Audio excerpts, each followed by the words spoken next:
In our line of work, we spend a lot of time looking at survival guides. Oh, yeah, all the time. We've covered, everything from financial crash courses to literal wilderness survival, how to start a fire, how to, purify water. We are obsessed with prepping. Right. The classic prepper mindset. Totally. Stockpile beans, buy the ammo, fortify the bunker. It's a very tangible way to deal with anxiety about the future. Exactly. But today, we are doing a deep dive into a source that argues your physical prep is effectively useless, and maybe even a distraction, if your spiritual psychology is wrong. We're looking at a transcript from a sermon titled Time of Endurance by Kingdom of God Ministries Media.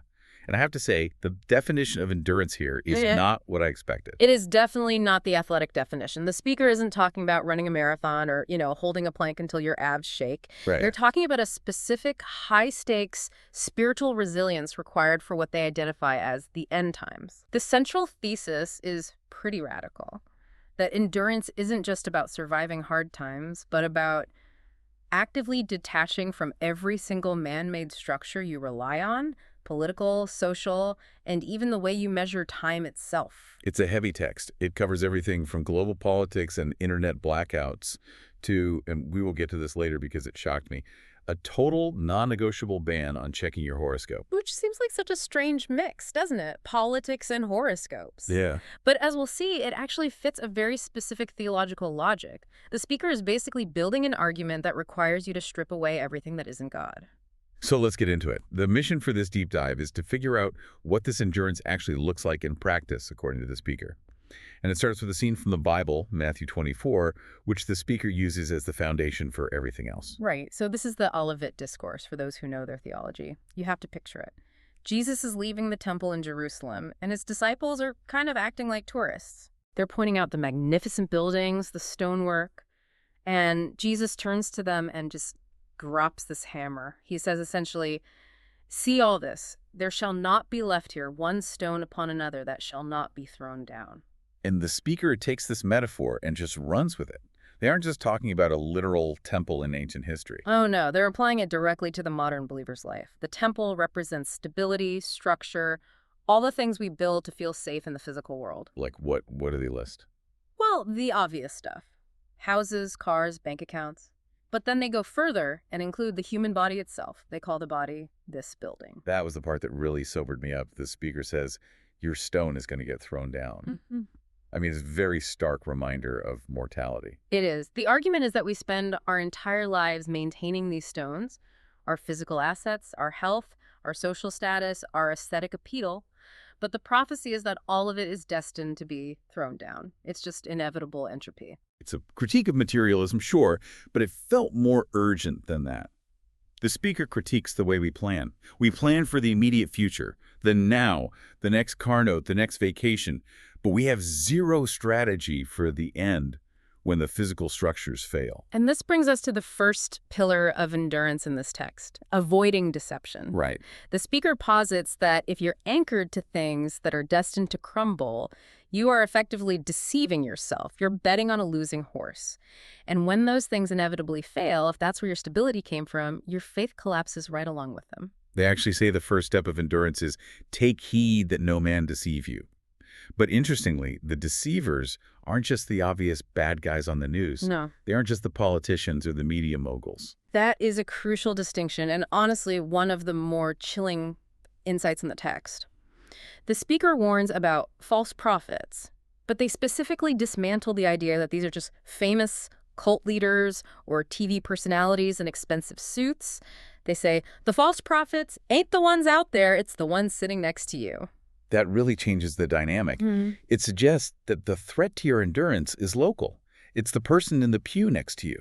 It's your friend who looks like a believer but is feeding you bad information. It isolates the listener, doesn't it? Yeah. It suggests that endurance is a solitary pursuit. You can't rely on the crowd because the crowd, even the church crowd, might be pulling you toward those stones that are about to fall. The speaker warns that you have to know what stone is laid next to you. So you can't trust the buildings, and you have to be very careful about the people next to you. That sets the stage for the external context. Why is this endurance necessary right now? The speaker moves into the beginning of sorrows. This is where we get into the current events. The speaker connects that biblical phrase, beginning of sorrows, to modern headlines. You've got wars, rumors of wars, famine, pestilence. And this is where the speaker's advice really diverges from what you might expect. Mm-hmm. Usually, when a religious leader brings up political turmoil, and they mention specific things like Donald Trump, Venezuela, bombing scenarios, the call to action is to get involved. Right. You expect them to say, go vote, go protest, or pray for peace. But this speaker says, Don't. explicitly, they say, see that you be not troubled. It's a form of radical neutrality. The speaker argues that these political figures and conflicts are like Pharaoh in the Exodus story. Pharaoh was an antagonist, yes, but he was raised up by God for a specific purpose, to show God's power. Even if that purpose involved judgment or hardship. Exactly. So the logic is, if God is allowing this leader or that war to happen as part of a prophetic timeline, then getting angry about it is actually fighting God's plan. Precisely. The speaker says, you ain't gonna vote it out, you ain't gonna march it out, you ain't gonna pray it out. That is a hard pill to swallow for anyone who is socially active. It implies a deterministic view of history, that the race is set, as they put it later. It shifts the burden completely. If you believe you can fix the world, you're gonna be exhausted and anxious. If you believe the world is supposed to break as part of a divine timeline, your job isn't to fix it. Your job is to remain stable while it happens, to endure it. And the speaker offers some very modern, very scary examples of what breaking looks like. We have to talk about the internet blackout scenario. Yeah, this part felt very Black Mirror. The speaker asks, what are you going to do when they block you on the internet? They use the phrase captive in the land. It's such a powerful insight into modern dependency. I mean, think about it. If your communication, your finances, your map to get home, your information flow are all digital and that switch is flipped, You are trapped. you're capped. Captive in the land. That image really stuck with me. You're physically free, but you can't move, can't buy food, can't call for help. The speaker is highlighting that our dependency on man-made systems is a weakness. If you need the internet to function, you aren't enduring, you're dependent. And they layer on biological fears, too. They claim a prophetic vision of a measles outbreak. On a young girl, right? Yeah, and they mention fears about E. coli in the meat supply at grocery stores. It's like a barrage of anxiety triggers. Digital collapse, disease, tainted food. But the message is consistent. Systems fail. Biological systems, digital systems, political systems. If you trust them, you fall with them. The only way to endure is to not be troubled when they fail because you never put your faith in them to begin with. Okay, so we've established that the world system is a trap. If you lean on it, you crumble. But then the speaker pivots to something that feels much more personal. They argue that the hardest thing to endure isn't a war or a blackout. It's people. It's people, specifically church hurt. This is a massive shift in the text, but it's where the rubber meets the road. We go from geopolitics to interpersonal psychology. The speaker acknowledges a painful reality. You shall be hated and shall betray one another. They were surprisingly vulnerable here.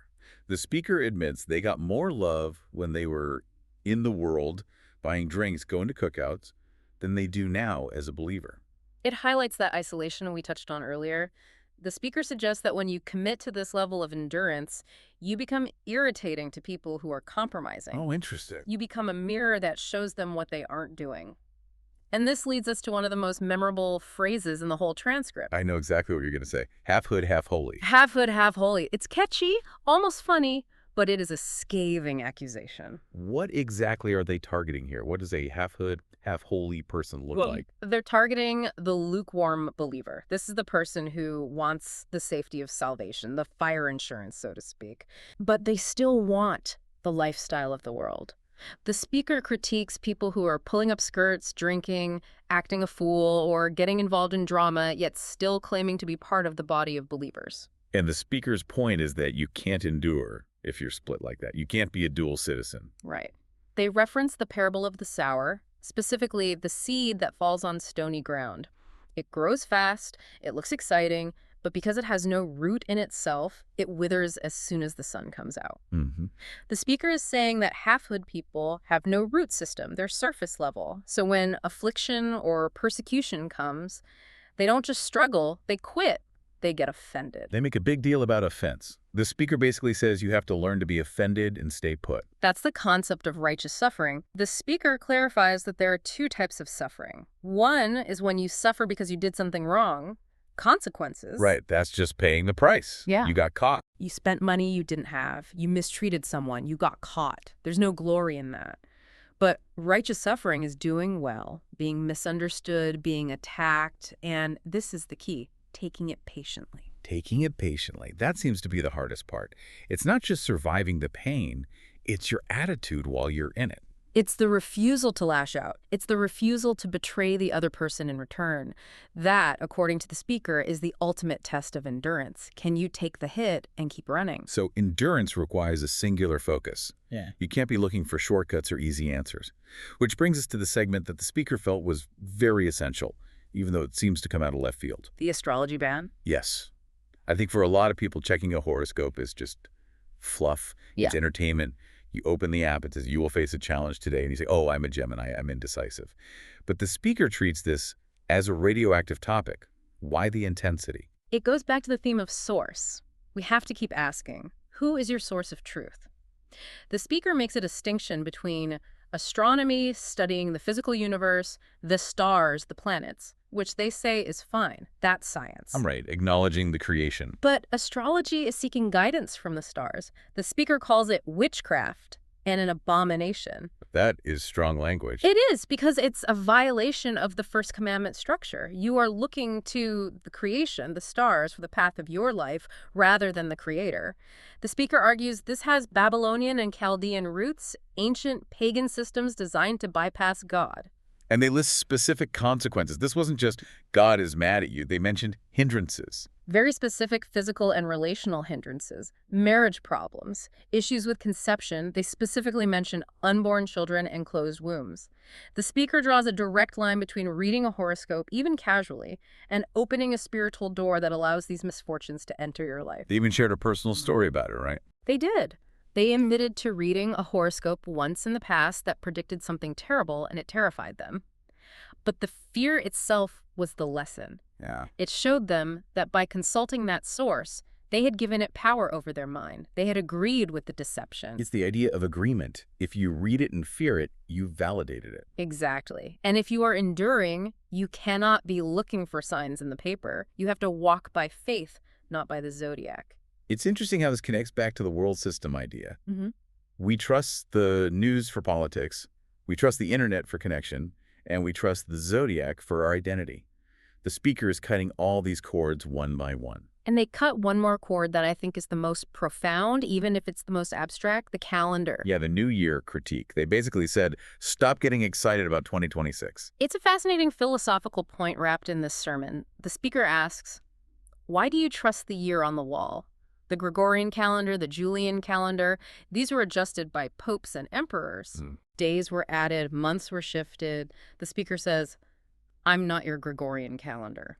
Meaning God doesn't operate on our schedule. Exactly. If you're waiting for January 1st to start enduring, or you think a new year brings a new season of blessing just because the date changed, you're trusting a man-made construct again. You're looking for a magical reset button. And the speaker argues that your season might not align with the world's year. Right.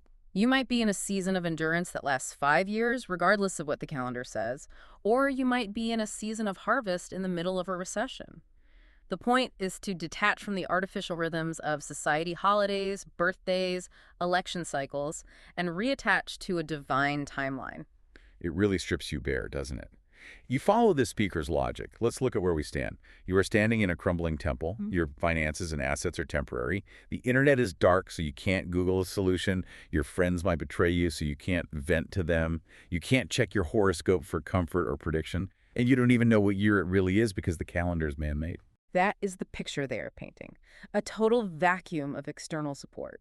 And their point is, if you can stand there in that void and still trust God, that is endurance. That is the only endurance that counts. Everything else is just reliance on props. It redefines the term completely. It's not about grit. It's about independence from the world. And acceptance of the struggle. That is the final piece of the puzzle. The speaker mentions the race that is set before us. That word set is heavy. Set implies it's fixed. Yes. You can't change the track. You can't move the obstacles. You can't vote to lower the hurdles. You just have to run it. They mention that people leave the faith because they can't endure painful truth. We want our ears tickled, We want to be told we're great, and 2026 is going to be our year. But the speaker says that correction is the proof of relationship. If you're being corrected, told to stop reading horoscopes, told to stop panicking about politics, told to tighten up your life, it means you are being treated as a son or a daughter. They use that harsh biblical terminology, bastards and not sons. It's jarring, but the meaning is clear. If nobody corrects you, nobody cares about you. If you're being disciplined, you're being trained for the race. So where does this leave the listener? We've dismantled pretty much every safety net. The speaker calls for the listener to become peculiar. Peculiar. I love that word. It means strange, distinct. If you are enduring, you won't look like everyone else. You won't be panicking about the news. You won't be checking your daily signs. You won't be falling apart when people offend you. You will seem strange to the world because your stability comes from a source they can't see. And that stability allows you to withstand the shaking. Correct. The ultimate goal isn't just to survive, but to be found standing when the end comes. The speaker closes with a prayer that emphasizes dismantling the enemy's kingdom, but it starts with that internal decision. I will not bow to this thing. Not because I said it, but because the alternative is to fall with the rubble. It's a challenging perspective, regardless of where you stand spiritually. It forces you to look at your own life and ask, what am I leaning on that can't actually hold my weight? And are you ready to stand without it? That's the question for the what. The speaker said the race is set. So, here's the thought I want to leave you with.